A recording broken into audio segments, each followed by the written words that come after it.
Lauren, welcome back to Halloween Daily. It's so great to see you again and to be talking here today on this occasion. Thank you for joining us. Yeah, we have to do it. It's that time of year. A little early, but it's still that time of year.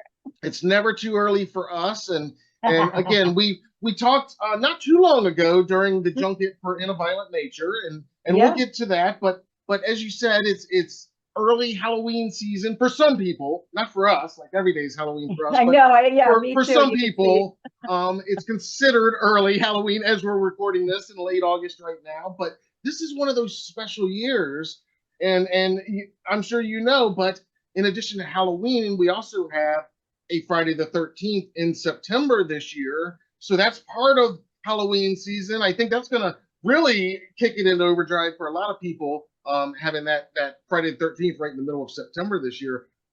So happy Friday the 13th season and Halloween season, as Oh we're kicking yeah, this off today. yeah. Back at you. Yeah, I mean, it's always exciting to have a Friday the 13th in the fall because then you're really in the mood for it. And I know there are a lot of different events happening for that weekend. Sure. And Oh, I'm yeah, we sure. can talk about that. Yeah. Now, like I said, every day is Halloween, and whenever possible, when we have the time, we like to get your origin story kind of through the lens of the Halloween holiday, if we can. So I always kind of start with a flashback. Can you tell us what your earliest memories of Halloween in your life are? Well, here's the gig is I grew up across the street from a very large cemetery, not far from this bridge in New York called the Throgs Neck Bridge, which is kind of a creepy name in and of itself. Yeah. So my earliest memories were just watching those graves get closer and closer to our apartment building. But my brother and I would ride our bikes from the projects to the private houses, for all the goody stuff. And being the '60s, I dressed up as a hippie. I wasn't allowed to be that way in real life because I was a good Catholic schoolgirl and my grandmother was very strict because she raised us. So there was no funny business, no bell bottoms, no nothing. So to my grandmother, me dressing up the way everybody around me was dressing was kind of like that was my Halloween costume. It was perfect. So one night a year, I could be like all the other cool girls in the neighborhood and dress up in bell bottoms or wear peace signs and paisley and long dresses. So that was always kind of cool. I did the usual, witch with the hat and stuff like that. But uh, being something that I was never allowed to be was always so much more fun for me. Yeah. And I think that's probably just part of the attraction from everybody, in general, just from that earliest age of whether it's being a superhero or being a vampire or in your case just being a hippie like everybody else is at the time in when it's not Halloween. I think that's part of the attraction, one of the earliest, most fundamental things maybe for all of us. Um, What was I, your early remembrance of dressing up?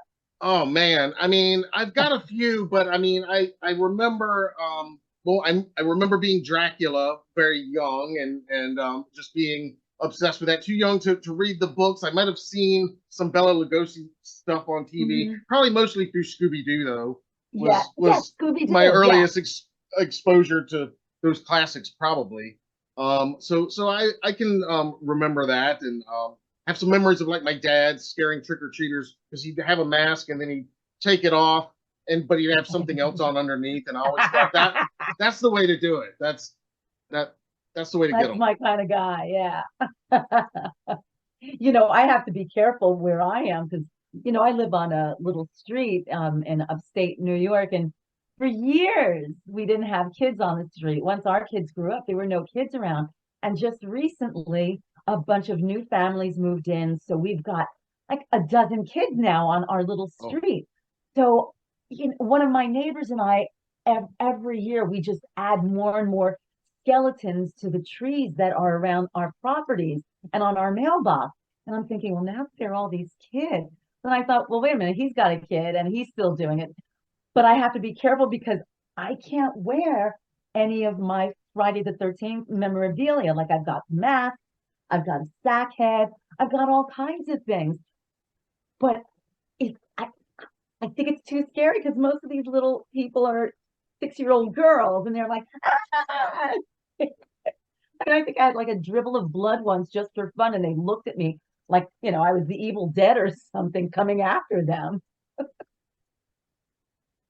Awesome. And I do remember you mentioning that before when we talked briefly about Halloween of your skeletons out in the yard and I think you said you keep them out year round too. We do. We keep them all year round. In fact, I just walked past my neighbor John's house with our dogs, and he has a giant carcass of a fish, obviously a plastic one, otherwise, and he's already put a couple of skeletons hanging off the fins of the fish. So I'm thinking, okay, you're on. We're starting this. I got to I'm going to go to Michael's and get some more dead raccoon carcasses, and because we just add to it. Because during snowstorms, sometimes they break off or they blow away.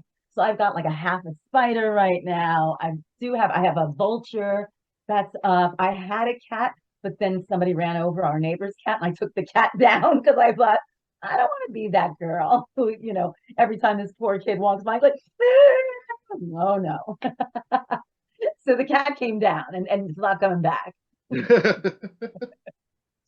Awesome. Well, it sounds like you guys definitely do it up. I mean, and has that been a constant, like you said, I mean, with your family and your kids, just sharing that love of, and did you see it in them maybe that they would take the opportunity to become people that maybe they couldn't in everyday life? Yeah, I mean, of course, the boys always do the boys thing, like the boys in the neighborhood when the kids were younger, they would dress up, like girls when it was okay to do that. I don't want to get Right. any political thing going on there, but it was different back then. Yeah. We were tomboys. They dressed up in our clothes for Halloween. I mean, our kids, they like to do the vampire thing, the, scary princess, but my youngest and I she would dust off her old school uniform and whatnot. And I would get a plaid skirt, and we'd go around the neighborhood as evil Catholic school girls. And that kind of, some of our more conservative neighbors across the street who you see in church, they're like, I don't think that's a good idea. And I'm thinking, I do. I mean, part of the Yeah. love of horror too is, you know, I mean, I'm speaking as like I said earlier, very strict Catholic upbringing. Yeah. To have all that horror and that unforbidden stuff, The Exorcist, The Omen, just possession was so much fun to, watch and sneak into when, you're supposed to be there, watching Tom and Jerry or whatever, and you sneak in next door and you got, Yeah, definitely. yeah.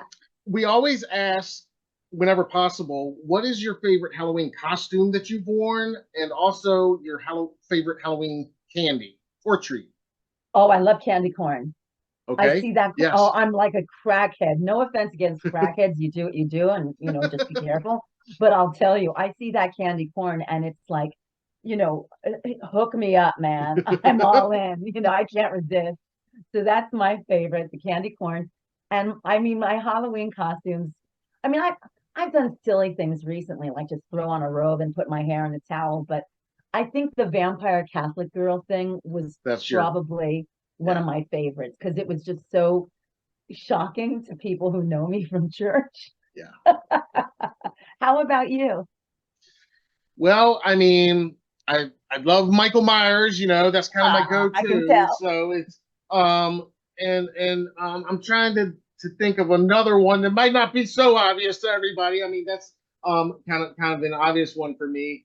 But again, I remember that being a vampire very young, and I feel like I've got a picture, and that's like a pivotal moment. I think that probably directed part of my existence decades later. So that one stands out as a favorite.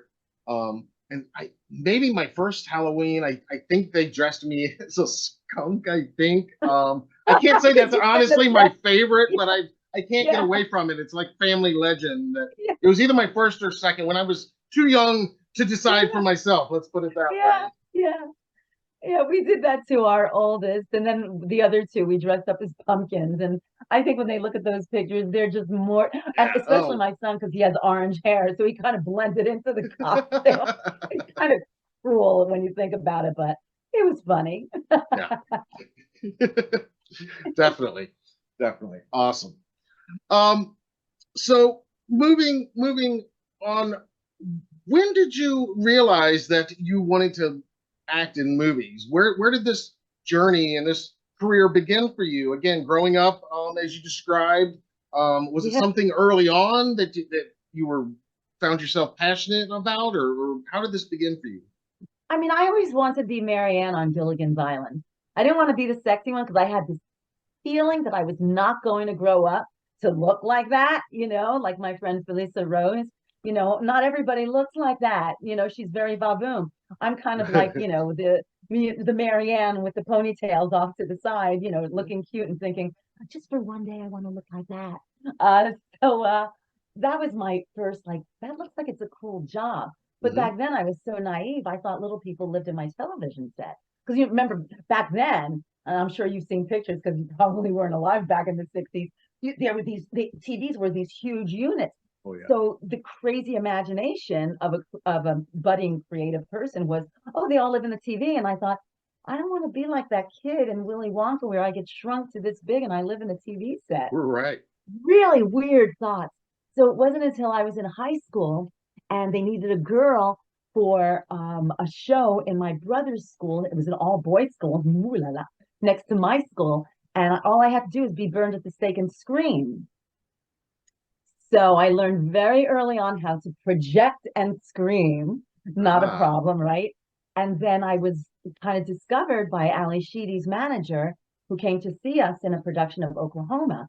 And Oh. she got me into commercials, and then that led to auditions for TV and for movies, which ultimately led not that far out from that first meeting to the audition for part two for Friday the 13th, which was called Jason back then. It was not called part two until part one, which is, the original became a huge success.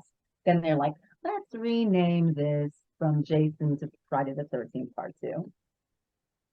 Very interesting. And it's also fascinating. I mean, having that first experience kind of again with the screaming and kind of a horror setting, it sounds like. I think that was kind of prophetic in a way, as It things was. would go. And like you say, not too long after, there you are, facing off with Jason in this sequel. Um, Before getting Friday the 13th Part 2, had you seen the original and okay, so you were not No, aware of it at all because it wasn't like a massive hit when it came out, right, and of course Jason wasn't a thing yet really. It was right. just He it was this wasn't. one movie. It wasn't a franchise yet. And Right. people, it's hard for people to even imagine a time when Jason wasn't everywhere, but he literally wasn't yet. He um, wasn't, and the first movie, it had an old time movie star in yeah, Betsy Palmer. that's And it right. was one of those like, oh, I remember watching, things on TV with my grandmother with that chick. She looks Yeah, different, you know. yep. So what they did with us, or at least, those of us who were in New York, I don't know what they did with the people who were from out west, but in New York, they brought us to like a director's screening room to watch the Okay. first installment so that we could get an idea Hmm. of what we were about to get into. And at that point, I was living with my mother for the 4 years when I was in high school, and I was in between years at college. So I had gone back to my teenage home, and it was in the summertime, if I remember correctly, when they were casting it. And I said, I don't know about this movie. It might be a snuff film because it looked Right. so real Right. to me. And I was like, Hmm. I don't think I should do this. And she goes, no, it's a union thing. Your manager would know if it was not a. And I said, well, if I don't come back, you didn't protect me from this. Right. It's on you now. Yeah, it was on my mother. So I went and we watched the movie. we had wardrobe fittings, and then there was a Carl Fullerton studio where he was creating everything, all the latex stuff, the molds of the head of Tom McBride, who played Mark with the machete through his head. Yeah. And, obviously I have it up here. I can tilt up my computer screen, and I've got a picture of Warrington Gillette. Where is it? There it is, up in that right, my right, you're probably left-hand corner up Yep. there. I got to not be part of the process, but watch that process being done, because, Wow. they just called us in and we hung out with each other. We got to know each other. Yeah. And wound up becoming friendly with Warrington, and still am to this day. And it was just fascinating to watch how they put this together, because there was no CGI back then. Yeah. We were Right. living those heads and those body parts and a spray of blood and things like that. Oh man. And yeah, I mean that's the glory days of those practical effects and everybody just, going for it with little to no budget too often and Yeah. just coming up with it on on the day.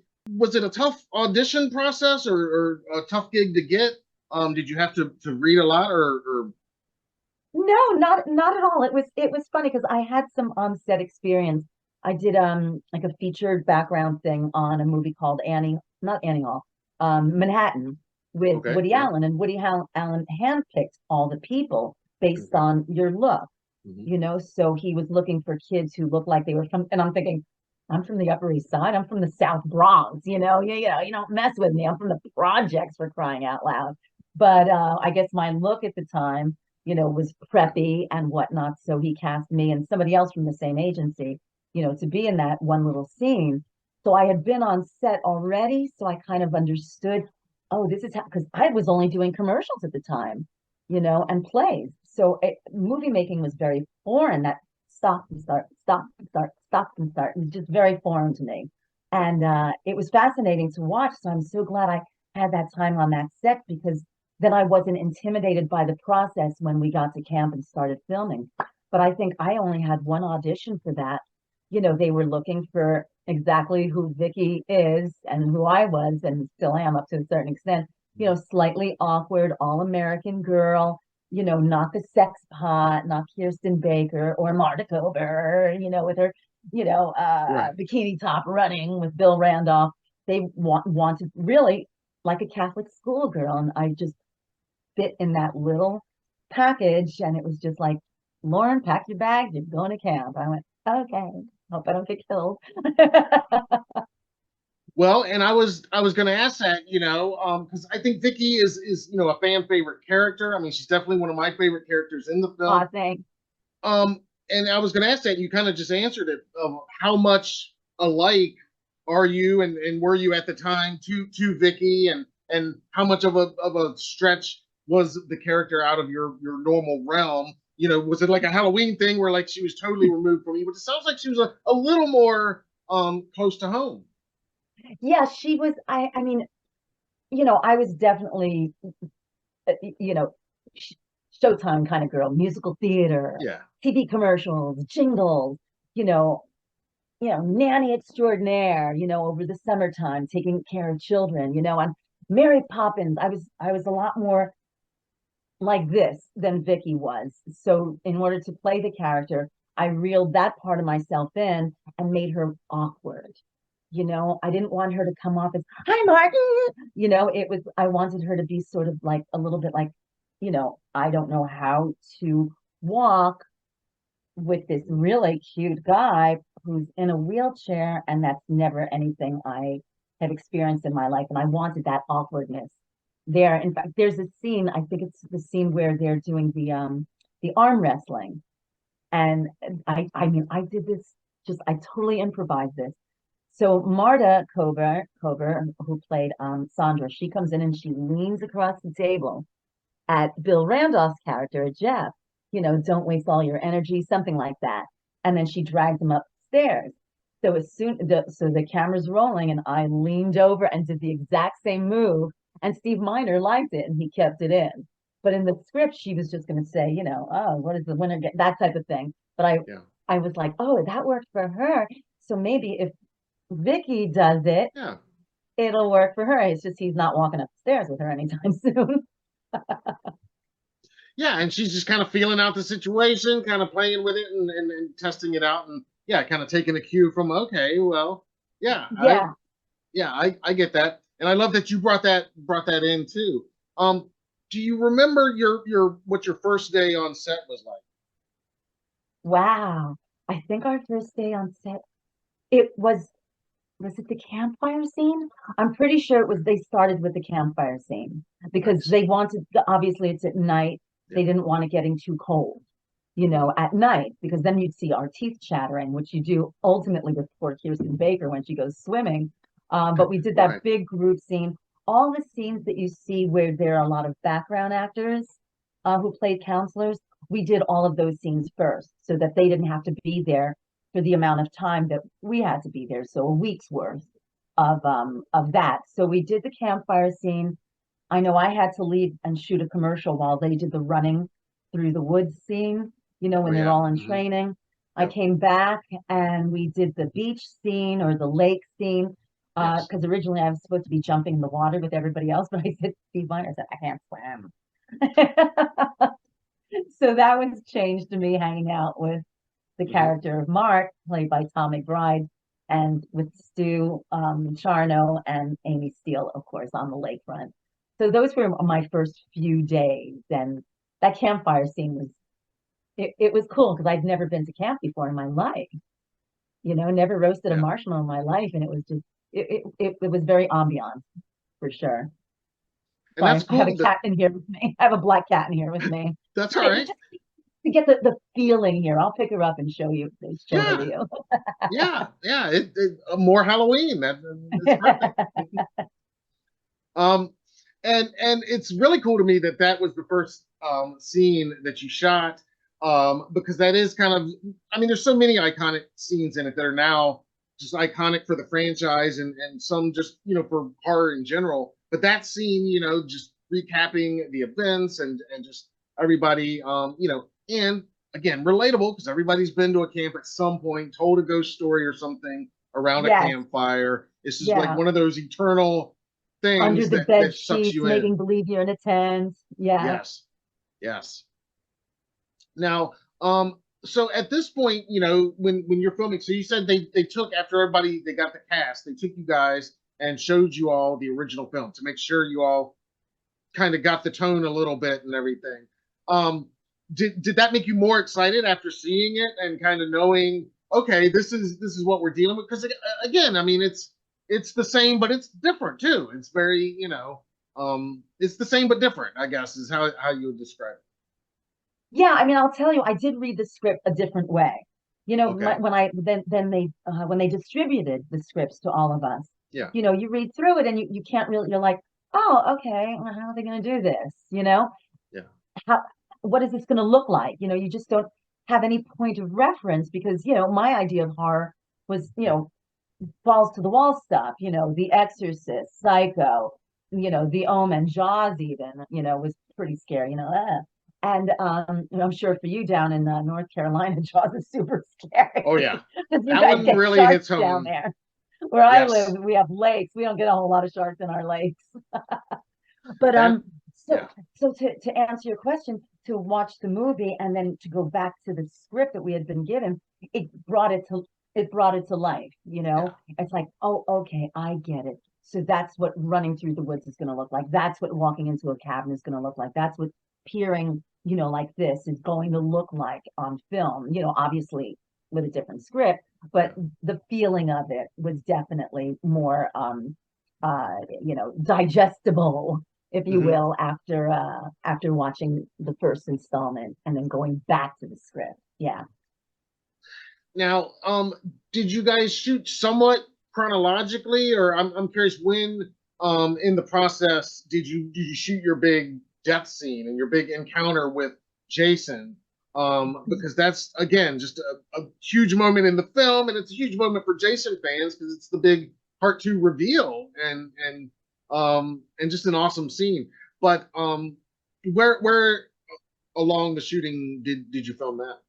Yeah, we after the initial couple of days, We Hmm. actually wound up filming it mostly in sequence. Okay. Especially the group stuff. Like Yeah. if there were, 6 of us or 12 of us, those Yeah. were shot, and I remember when we were still all there when they shot the scenes at the honky tonk bar. It's just Hmm. that some of us had off that night because Hmm. obviously we stayed behind, big mistake. Yeah. But Bill Randolph, because he was, a couple of years older than the rest of us, he was allowed to go to the bar to hang out with everybody. So I think there's a scene where if you look closely, you can see him kind of do this as the camera pans around with his hat on. So Nice. we wound up the kill scenes were done chronologically. Okay. Yeah, so as people are getting picked off, they get to go home. Yeah, Nice. yeah, So yeah, nobody had to film their end scene and then come back and shoot. I guess that could get awkward, but I'm sure it happens all the time. But that's very considerate that they did it that way. Um, Now can you talk about shooting the scene and like how long it took and everything? And of course, there's this long build up. Vicky, she's going, she's getting ready, she's changing clothes. We know Jason's out there watching, and then, of course, there's yeah, this great false scare that we think something's going to happen, and then yeah, not quite, and then we kind of leave Vicky for a little while, and then it comes yeah, back. So there's all this, tension buildup where we definitely feel something's probably coming, and of course you say the famous, now it's a famous line of I'll be right back. Scream made that even more famous when they're like, don't ever say I'll be right back. And yeah. and rewatching it, rewatching it, I'm like, you that might be where that started, was with you, Vicky saying, "I'll be right Right. back." I'll be right back. Yeah. And then the other thing too is looking up the steps. I always say, why did you, and even argue with, not argue, but I said to Steve Meyer, I said, Steve, I said, he's in a wheelchair. Why is she going up the stairs? And he's like, to get killed. And I said, yeah, but can't I just go outside and look for him instead and Yeah. not get killed? He goes, no, it's in the script. You're going up the stairs. I said, all right, I'll go up the stairs. So yeah, there was a lot of back and forth Right. with the filming of that, her point of view, his point of view, the brown undies point of view, all that stuff in Yeah. the cabin when she's changing. That was that was a few days actually. It wasn't Hmm. shot all in one night. It was a few days, Yeah. of work because, again, a storm went through at one point, so continuity, you have to Right. stop because of continuity, if it's not thundering, then, what's it thundering now? Yeah, that type of thing. Hmm. And then of course, me being just so awkward with the brown undie ordeal. I mean, to this day, I'm still awkward. That awkwardness. I mean, oh, I just cannot tell you. I mean, I Yeah. cringe when I think I'm probably turning red but when I think about it, yeah. And it wasn't my idea to do the whole spritz thing, by the way, just to clear that up. But those scenes took a few days. Yeah. Did I answer your question or did I just go on and on like I usually do for being from New York?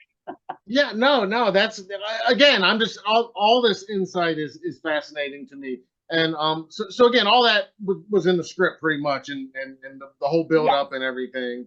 Yeah, And the perfume was not in the script. Steve added it just for fun, just probably kind to of, just watch me be mortified because I think they got a rise out of watching me be afraid of the dark, afraid of living at the camp, and just being mortified of the fact that I had to wear these brown undies and spritz myself. Never do that again. It stings. You're gonna have a disclaimer. Now you see why IFC and the Sundance people only gave us 10 minutes way back in May. and and again, little did you know that this would be a scene that would just become so immortal, all these decades later in this franchise, that again, it wasn't a franchise yet. This was the one that would start to make it so. Yeah, and So it's the first time that you see him as the yes, sackhead, as the killer. You don't see his face yet. You do a little bit later, thanks to yeah, Carl Fullerton and his team. But it's the first time you see him as a grown thing, not a pollywog popping out of right, the water. And that's what's right, so startling to the audience, about part two. That's like the big jump scare. It's like, holy crap, what is this? yeah. Yeah. Yeah, I love it for that reason that it is that big reveal, and I just love part two, Jason. Sackhead Jason. Now, was it Warrington or Steve Dash or who were you filming with? Who was behind the mask for Vicky's big encounter with Jason? Okay, Jerry Wallace, who was one of our Okay, key grips, he popped out of the bed, and somebody asked I me gotcha. recently about the bruise on his thumb, and I said I'm not quite sure how it happened, but probably a piece of equipment probably fell because they were always, again, back then it wasn't a crew of 100, 200, 300 people like you see now. Yeah, It was a very small group of people, limited budget, good people, but a small group. So if you've got one guy doing the lights, he's doing the lights for every single scene and he's rushing yeah, around. You don't have five guys adjusting one light, you know? So he probably got that black and blue mark from a piece of equipment landing on it. So so that was Jerry Wallace. Jerry Wallace also dragged me down the stairs and he had a big beard and everything. He dragged me down the stairs. Yes, that hurt. And then it was Warrington who came through the window, mhm. of course, with all that makeup on. And then Steve Dash did the running around. Okay. All Yeah. right. That's how it because I knew it was all multiple and again but thank you for that clarifying and the thumb too because I've always noticed that and always thought that it just made sense for Jason that of course he's going to have bruises and damaged body parts and stuff he's living out there been doing this his whole life so I just figured it just made perfect sense but just Yeah, yeah. a I mean, happy some people accident. nitpick it. Yes, you're right. I mean, some people will nitpick it. Yeah. It's like, well, how did that happen? How did that happen? But you're right. He was the ultimate, outdoors guy, Yeah. He wasn't the Unabomber, but he was close. Right. Yeah. It's Yeah. like Kavinsky. In his own way. Yeah. Right. Kind of in a different way, but I mean, he's definitely racked up the body count since in the years since. But of course, again, you guys, and I just try to imagine what it must have been like for audiences at the time seeing Jason for the first time in part two, because again, all they had seen was the little kid, and so you're kind of envisioning that, and then Yeah. here he is, and he's fully grown now. It must have just been startling, and again, little did you know, we'd still be talking about this scene all these years later in this film and these characters, of course. Um, what was Yeah. and you might have just answered it with this scene. Was this scene or what was the most challenging part of the shoot for you? This scene was, you know, the screaming, the crying, that wasn't hard. I think the crying is more in the extended version where they show how long the kill scene was. Yeah. But that wasn't difficult for me. The hardest thing was I had the blood capsule in my mouth. And when you're screaming for that amount of time before, you get the cue from the director to bite into the thing, the outside of those blood capsules gets soft. Mhm. So you're missing that crack that you need for the blood to spurt out. So it was very frustrating for Steve because he's like, Lauren, bite harder on the thing. And I took it out of my mouth. I said, Steve, it's too soft now. It's in my mouth for too long. But he wanted that one continuous scene. Mhm. So I'm like, trying to get all the spit out of my mouth, like if you drink or smoke too much, you have dry mouth in the morning or whatever Yeah. that's called. I don't know. Mhm. And you're just so thirsty, you're parched. So I'm like trying to like a dog, panting, trying to get all the saliva out of my mouth. And we did that crack so many times. I think one of the reasons why I started crying as the cameras kept rolling, it was because I was so upset that Steve Miner was getting so upset because the capsule wasn't doing its job, even though I was doing my job. So that was hard as a young Yeah. actress to have my case be gotten upon. Um, because of something that wasn't my fault. But eventually it did crack enough. And I remember the camera's right there and my tongue was just going to try to push the blood because like you could feel it and taste it. So I'm like, okay, how do I get this out of my mouth so we can just move on? And that's what's going through my brain. Yeah. you'd never know because I'm there like this, Right. but I'm going, push the blood out of your mouth. Yeah, that would, yeah, it sounds challenging. And like you said, especially being your first big feature Yeah, film. yeah, yeah. And then I always love asking, especially on these horror films where everything's, blood and guts, but, a lot of times we hear about how much fun it is behind the scenes. What would you say was your favorite memory from the set of Friday the 13th 2? I mean, it's so funny because I have only a few pictures of behind the scenes of everybody. Somebody else is always taking the pictures. Because you're busy or whatever, you don't get to take as many pictures as you'd like of behind the scenes. But yeah, hanging out like because we filmed a lot during the day, we'd hang out. I mean, at night we'd hang out during the day. Like I Mhm. know Amy and John Fury, they would go off because we were at a camp. They would go off and they would play tennis. Some of the guys went off and there was a golf course and we were in Connecticut. Of course, Mhm. there's a golf course. So they go out to the golf course. Kirsten Baker and I would go running, you know, um, Cool. and run into town and go into the shops and then, come back all nice and sweaty and hop showers Mhm. before having to film. So, Mhm. and because we were all staying at the camp, we all had meals together. So it, we had to be on good behavior because the guy who was in charge of our meals. I think he was like an army drill sergeant or something years earlier because you try to do a food fight and he wasn't having anything of it. It's like, don't do that, don't that. And we're just like, okay, and we put our food down. So it was fun, like it was fun like that. But we were working. I don't know when we slept, to tell you the Mhm. truth. I have no idea when we slept because we're out all day goofing around. Then at night we're filming. But we Mhm. were young, so who needs to sleep, right? Right, yeah. And it sounds like, and I've heard this before from other cast members, that it was very much that camp feeling in real life, even though you were filming. You guys were, you know, hanging out together on screen and off, regularly, just like the characters.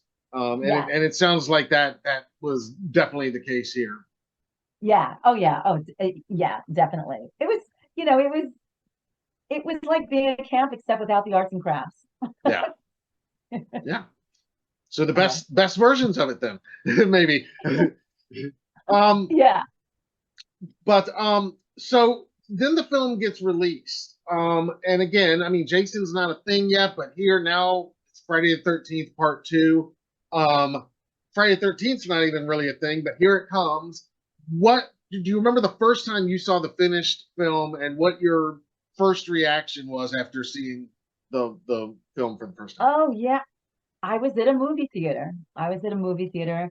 Pretty sure it was with my brother. It may not have been. It may have been one of the guys. I think my brother may have been out of the country at the time. But anyway, it was at a movie theater, and every time I came on screen, I covered my face like this because I can't stand to look at myself on screen. Now it's a little bit different. And I remember before it came out, Roger Ebert was kind of like, "Oh, well, here's what's coming up, and we got a sequel. And what do you need a bunch of dead teenagers for? And then yet another movie with dead teenagers." But then when he saw the movie, he actually revised his preview for the review and actually liked the movie. So that was kind of cool because everybody watched back then, Siskel and Ebert. That Yeah. was your Saturday night thing to do. And so that was kind of cool. But you know what? I was so busy, doing commercials and, auditioning. It just, to me, it was like, it was just another job. It wasn't until years later. And then, you'd see part three and I go, oh, that's kind of cute. They did a part three. And then when I was on a soap opera all those years, that's when I Mhm. truly lost track of it. I had Yeah. no idea. And I think I've got the poster behind me of the bazillion masks of Jason. I had Right. no idea there were that many. And then I got a call to go to a convention. Oh no, Warrington Gillette called me when I was in the city with my younger daughter. She was at a theater program and he was going, "What are you doing?" And I said, "I'm just walking around the city, while my daughter's in this, singing, dancing, acting class." He goes, come on over to the Penn Hotel or whichever one it was at the time. And I was like, "For what?" And I get there and I'm like, "What is this?" And he had to explain to me, he goes, "You've never done one of these?" And I said, "No." So, I mean, I didn't then after that, I just never did one. I was busy on the soap opera, and Right. my weekends were with the kids or doing promotion for the show, for the soap opera. So I didn't get involved with the whole, this is a thing until sometime like 2010, 2013. Yeah. Isn't that crazy to not know that it was a thing, even Yeah. though you were at the beginning of the thing? It's crazy. It is. It's fascinating, and that's again another reason why I'm so excited to be talking to you to get this perspective because, like you said, you didn't really see it as it was happening, and as a lot of us were experiencing it, maybe, and or didn't realize how big it was, and until you did, and obviously, I know at conventions you found the love of the fans and the horror community in general, and of course the Jason fans and the Friday the 13th community. I mean, um, I'm sure that was has been enlightening in I imagine some of the best ways for you.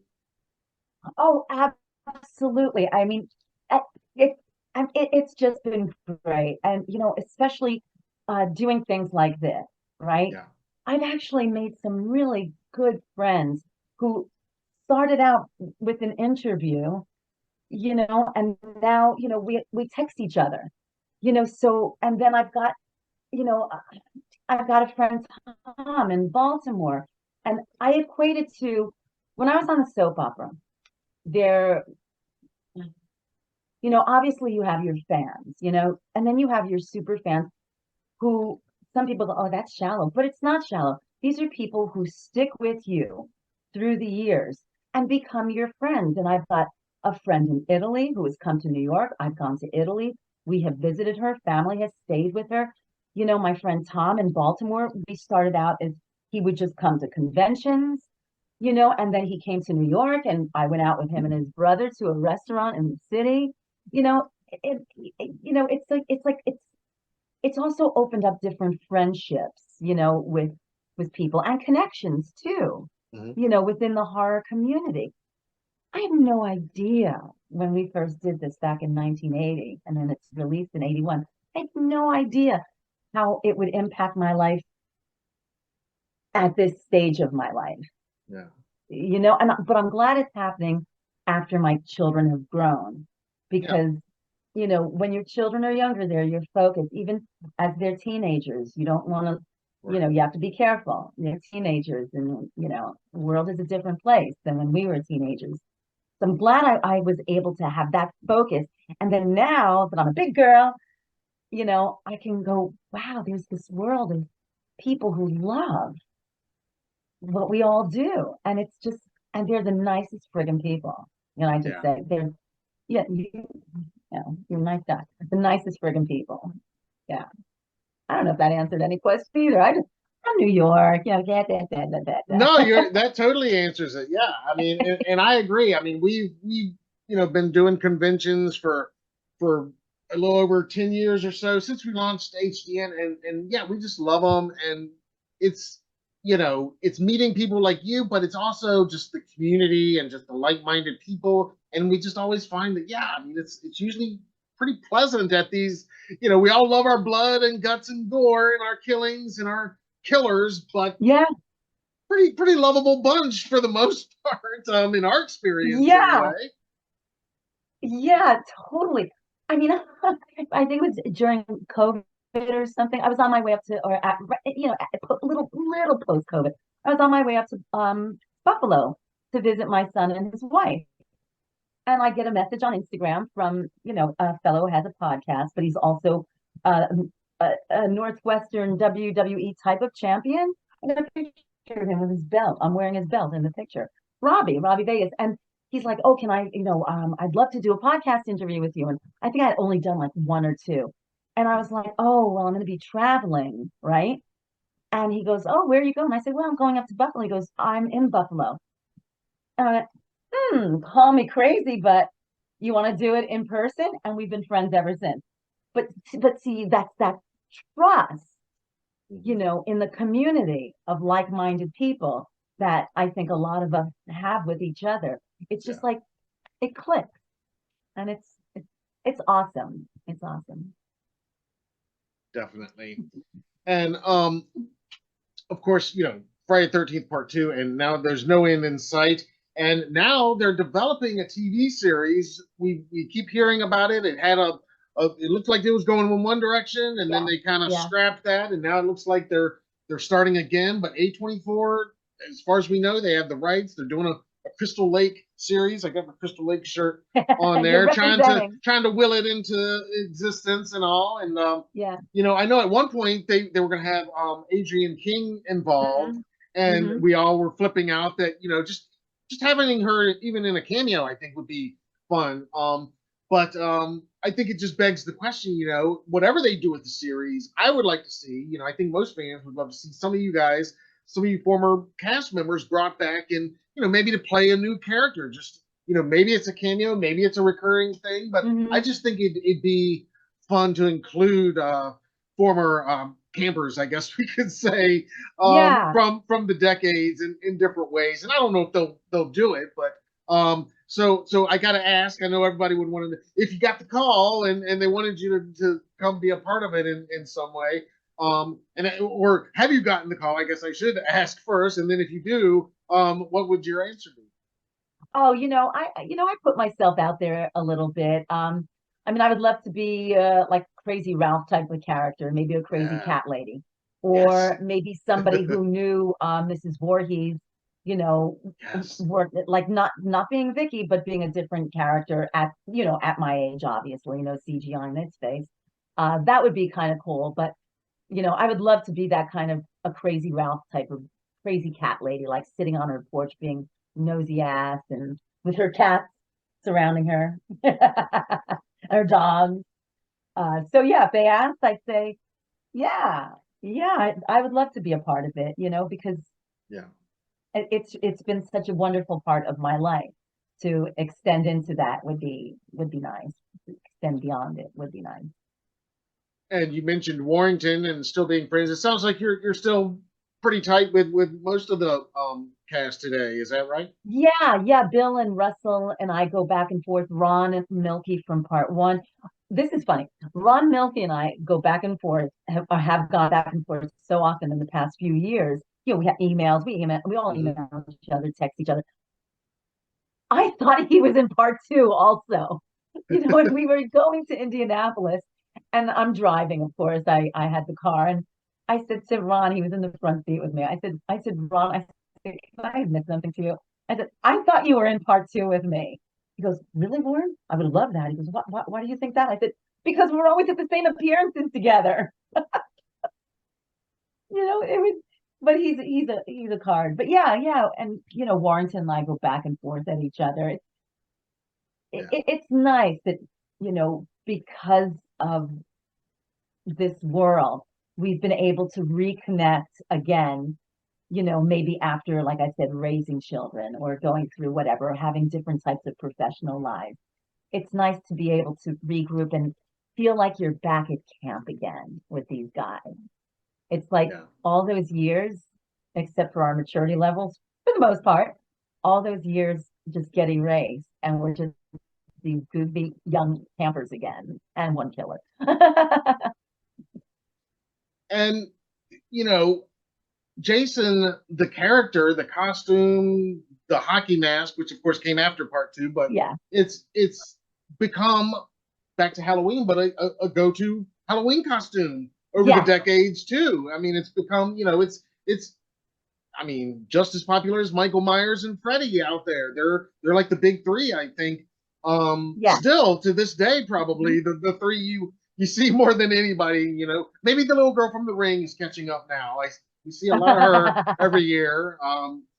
But um, how has that been for you in years seeing the mask, and it's gone from just generic, I mean, just always any store you go to, Dollar Tree has, just a generic hockey mask. Everybody knows, oh yeah, well you're playing a killer, you're playing that Jason guy. Even if you're a kid and you've never seen the movies, they just know immediately. Yeah. Oh, that's not for hockey. That's for killing. That's for Yeah, and yeah. they just know instinctively. How's that been to see that become just a perennial Halloween costume every year? Well, it's so funny because I mentioned a craft store. Maybe it was off record a little bit. I mentioned a craft store that I go to, to get my extra skeletons, so Yeah. my neighbors and I can compete with our mini skeletons, they're about this big. And I go to those pop-up Halloween stores, for fun. I drive all the way down to New Jersey, which is the closest one somewhere, I forget where, New Jersey, Paramus or someplace. And they always, and the first time, not the first time I walked into one, but I remember one year, I don't remember which year it was, but I had started doing conventions and I couldn't figure out where are people, are they all making these welcome to Camp Crystal Lake signs? Are they all making these signs? Because you get a line and you don't, you want to engage people, but Right. you don't want to have a 2 hour conversation because then people behind it upset. You don't want anybody getting upset. So I'm thinking, where do they get these? Where do they get these? I went, I'll go to the Halloween store, take the trip down to New Jersey. And I walk in, I'm walking around, I'm seeing all these cool things. And I turn a corner, it's like, whoa, it was like Friday the 13th sitting. You Mm-hmm. got your Camp Blood, your Camp Crystal Lake, you got the masks, different types of masks. You got the knives and all that stuff, and the fake pics. And I thought, wow, this is a thing. And I didn't know it was a big thing. I thought those big Halloween pop-ups were like, I don't know, just Beetlejuice costumes, maybe. Yeah. I didn't realize that it was such a big deal. And then going to the conventions and seeing these amazing Oh cosplayers. yeah. Wow. Mm-hmm. I mean, you're talking all out. And Yeah. the handiwork of the artists they work with, it's just incredible. Yeah. It's incredible and it's scary, of Yeah, course. yeah, we've seen some amazing, like super screen accurate Jasons lurking around at some of the conventions for sure. I mean, just yeah, they look awesome. I agree with you. And yes, Yeah, Jason, yeah, he has his own section at Spirit Halloween. He has his that's own it. That's what it's section. I called. mean, Yeah. yeah, you see him. I'm sure we'll go to Walmart in a few weeks and he'll have a section there probably. I Oh, mean, that's a good it's idea. I'll go there too. Yeah. um now, leaving Crystal Lake for just a minute here, and before we get to Violent Nature, because I want to talk about that for just a minute, but another film you worked on, you have touched Halloween on cinema with the All Hallows Eve anthology, Trickster, Oh, yes, yes. and you were in one of the segments of that. Can you talk just a minute about that? Because again, that's right up our alley. That you've touched Halloween horror and Friday the 13th horror, both our two favorite holidays, we'll say. Yeah. Yeah. No, that was funny. So several years back, right after COVID, one of the conventions had been canceled. So they decided to do an outdoor version of the convention in, I think it was either in Pennsylvania or New Jersey. I'm not sure which. I always get confused because they're right on the border of each other. Anyway, a young budding actor director came up to me and Francesco Pinto, and he said, I have this I think it's called a burner reel of an idea that I have for a short film, and I would love for you to be involved with it. And of course, you hear that a lot, and whatnot. And he was just so passionate and he showed me the reel. And I just went, wow. I said, that's really good. It was really high quality, and I said to him, I said, well, here's my Instagram, contact me on Instagram, when you get it more together and you get a script together and we'll see what we can work out. And it took a couple of years. And he got back in touch with me. He emailed me the script, and it's called Pretty Face and it's an indie short. Of course, he'd like to make a full length feature of it. So we shot it on Staten Island in New York, one of the five boroughs, Staten Island in New York. And it's just, I'm just in one scene. I play the mother of a girl whose sister is believed to have been possibly killed by this serial killer who has a background. I don't want to give too much away. It'd be nice for people to see it. So anyway, so I did that, and that was a lot of fun. I did that last summer, and then I get a text from Francesco saying, hey, it's going to be dropped into this movie. And I went, what? I was like, oh, Mhm. how cool. So I waited until it came on streaming and I'm watching and I'm going, where is it? And like I realized, oh, this is how these stuff franchise works. So I'm watching going, oh wow, it came out really. I was very proud of him and how it came out. And he surrounded himself with a very professional crew as well. And so it was no doubt that the whole thing looked great. And that was fun to do. Yeah. Yeah, yeah, it's a fun anthology, and that's a really fun segment, the pretty face one that you're in. Yeah, thanks, Um, thanks.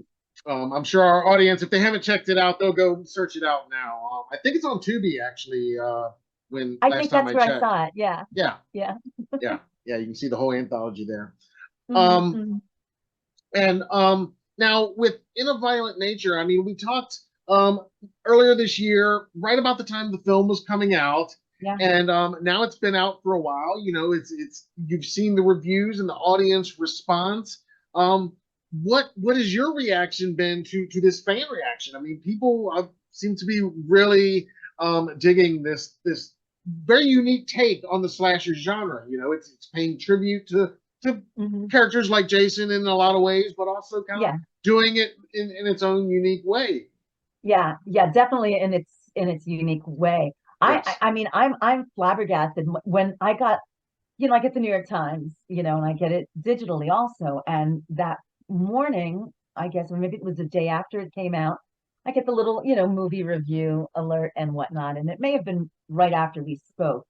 And the alert came up and it said, oh, movie pick of the week. I'm like, oh, I wonder what movie they're picking this week. And I go and I tap it and I open it up and I just went, oh, so it was In a Yeah. Violent Nature. And then I was listening to a podcast called The Big Picture with their hosts Sean Fennessy and Amanda Dobbins. And so they did a whole thing about, the Barbie freak out, and the whole Oscar Yeah. thing and whatnot. And then usually they'll interview someone towards the end or they'll talk about like a little pet project or whatever. And I was driving, so I just kept it on. I didn't fast forward. He goes, when I went to Sundance, and I thought, oh, he went to Sundance. Isn't that cool? And he says, and don't kill me for saying this, but there's this movie that I saw at the midnight showing. And I'm driving, I'm going, oh, I wonder what he saw at the midnight showing. And then he says In a Violent Nature, and I'm like, car in the middle of the road. Thank God there's nobody on the road. And I just stopped. I went and I pressed the rewind thing on my screen. And I went, let me hear this again. And I called my husband. I went, hey, he just mentioned In a Violent Nature. And he thinks that it was effing awesome. I mean, that was his review. And I just went, that's kind of cool. So to have that response and then to see, the box office for this small independent film that Yeah. went to Sundance, I just I mean, it's not like I couldn't believe it because when I did see it at that event that Yeah. we talked about on Governor's Hmm. Island in Manhattan, when Yes. I did see it, and I think we talked about this, how ambient it was. I hate to use that Yes. word again, but it really was, Hmm. and different and still. It was so still. It wasn't like kill after kill after kill after kill. It had its own formula and Oh yeah. its own pace. And it was just so different. And I'm just so proud to be a part of that. I had no idea that that's what it would look like at the end because I'm only in a small part of it. Right. But the fan reaction, you talked about that. Yeah. What's so much fun about the fans is Yes. they want to know two things. One, is she going to get killed? Because they're saying we're watching and we're thinking, oh, Lauren's going to get killed again. Lauren's going to get killed. Lauren's going to get killed. Or Lauren's going to drive her to Johnny because Lauren's related to Johnny somehow. So those were the two Yeah. theories that people had, and then they'll finish their message or their email or whatever by saying, "We are just so glad that you lived at the end." Spoiler Yes. alert if you haven't seen it, but Yes. because you do think when she gets out of the car and she's Right. doing the tourniquet, she's going to get whacked. And I'm reading the Yeah. script going, I'm going to get whacked again. Yeah. Yeah. So, Go ahead. Yeah. oh, I I was mean, just going to say it was nice to live for a change. yes, it was great to see you live, but I felt the same way, like you said. I mean, it was so tense in that final scene because you're expecting it, and I felt, again, um, I mean, this is just my take, but I mean, I thought that was the whole point of that scene in a lot of ways, was to make us, give us that tense feeling. Um, Uneasiness. yeah, that he could strike at any moment, and maybe he would, and maybe he would 5 seconds after the film ends. We don't know. Maybe he does, or maybe, like you said, maybe the woman is somebody to Johnny, which I think is a very interesting question, and I'd love to see that explored more.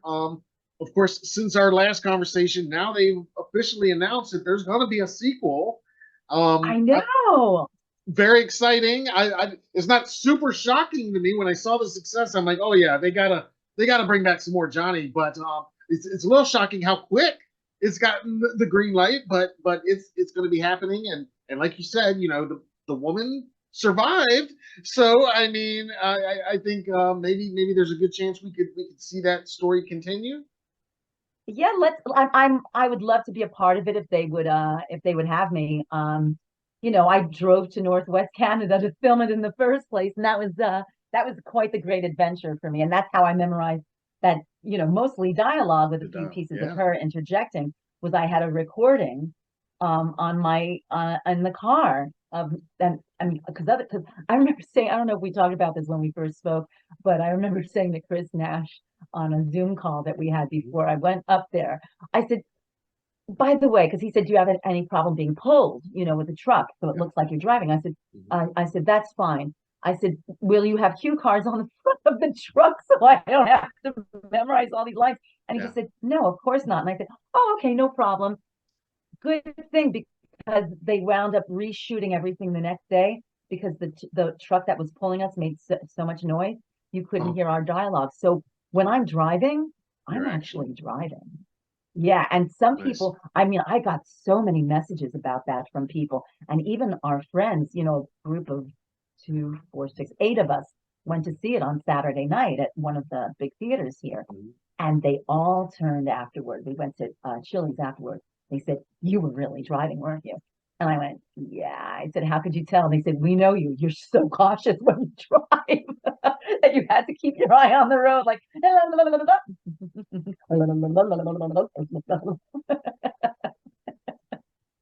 But I would love to be a part of the sequel. I know it's in development right Yeah. now, so it's at its little, baby stages to see what he's going to do and where he's going to put Johnny next. And that Johnny Mask Man is a good one. Yeah. That's a good one. Yeah. Yeah, that's new. Yeah. And That's Rye Barrett, who plays Johnny, that's gonna be out there this he Halloween. loved it. He milked it, man. When we were at that event at Governor's Island, he put the whole outfit on Awesome. and was scaring everybody going back to the ferry back to Manhattan Island. Yeah, Johnny. I'm sure we're gonna be seeing him. I'm sure fans are already seeing him out at the conventions. Yeah, both Rye and cosplayers as Johnny. I think we're gonna be seeing both out there. Plenty to come. Um, Actually, we're going to one in a couple of weeks. okay. On yeah, the weekend.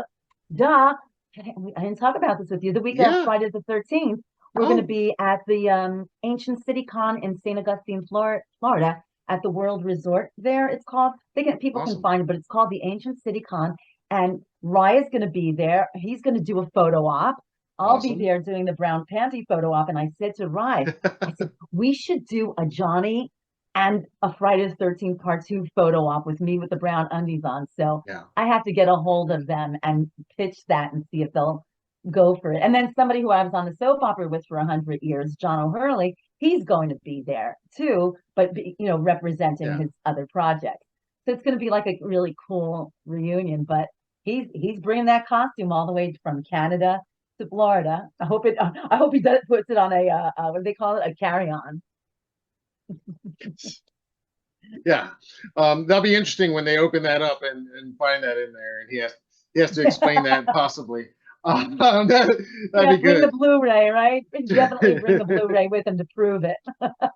So that's happening Friday 13th. Good. This will be premiering then, and we'll let our audience know ahead of time too, Thanks. before then as well. But it sounds like you've gotten a little more comfortable with the brown undies in the years since, that you can and offer some photo ops now. It sounds like you've gotten beyond that a little bit.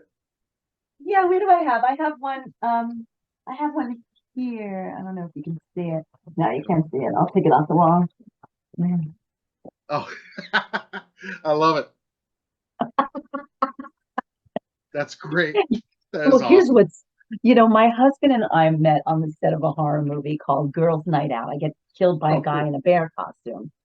And so it was so funny because I had a panic attack on the way to London a couple of years ago because I thought, oh no, I forgot the brown undies for the photo op, right? I thought I did. As soon as I got to London, I opened my bag and just went like this to see if I had them because you can't get them. You just can't get Yeah. them anymore. But before I left, I said to my husband, I texted him, I think I forgot my costume, but I didn't explain what the costume was.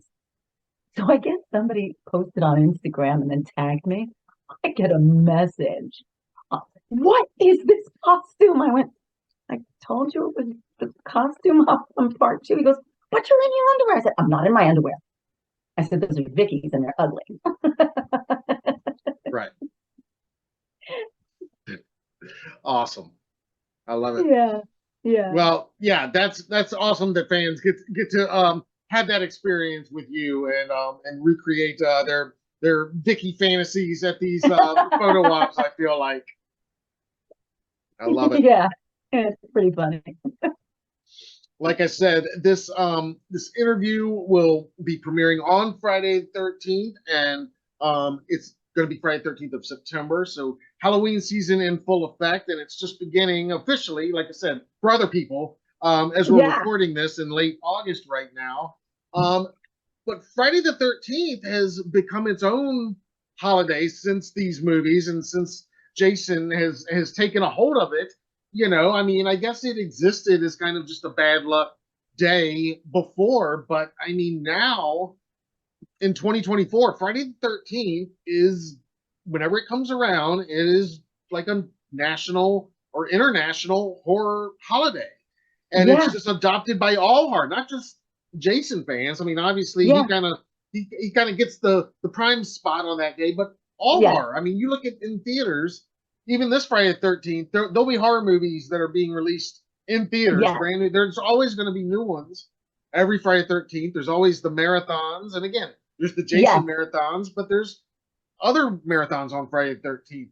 Um, let's wrap up with that. What are your thoughts on watching how Friday the 13th now has, due to these movies, really become this celebration of all things horror?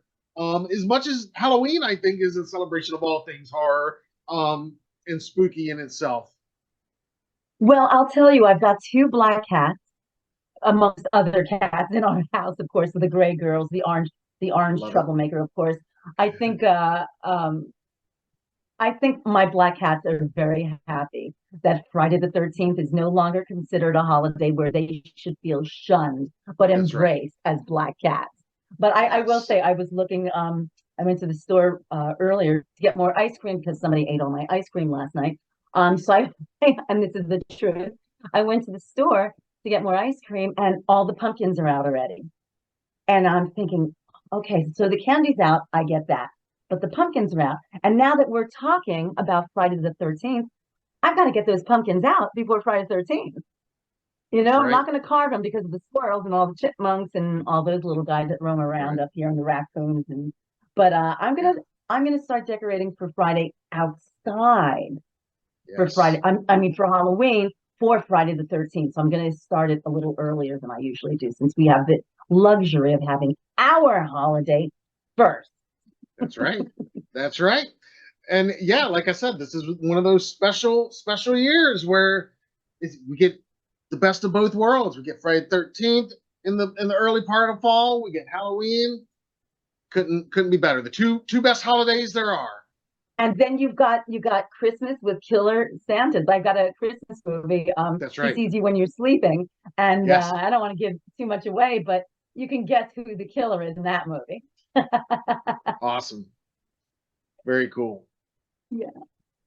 Well, again, Lauren, I can't think of a better way to celebrate this Friday the 13th than hanging out and talking with you once again. This has been awesome, and I'm sure we'll do it again at some point. But this has been great. I'm so glad you took the time and were generous enough to hang out with us and give us this return visit where we could really just go back to Camp Crystal Lake and just relive all things Jason. Although technically Vicky never goes to Camp Crystal Lake, does she? I guess they're like across the lake, I think. Yeah, Um, yeah, we're across I the guess, lake. Yeah. yeah, but it's all right there. It's still Camp Blood. It's yeah, That's it's right. most camp areas. They're like 4 or 5 in one area. That's So right. yeah. That's right. Yeah, it's all part But of thank Camp you Blood. for having me again. I was so thrilled when you asked me to come on again because yeah, we only had a few like 10 Yeah. minutes, I think it was. So it's Yep. nice to be able to really get into it and really chat about something that we love and that a lot of our community obviously loves. So thanks for having me again, especially for Friday 13th. I really appreciate it. I'm honored by that actually. So thank you. Awesome. Awesome. No, well, the honor is all mine. Totally. Again, this has been awesome.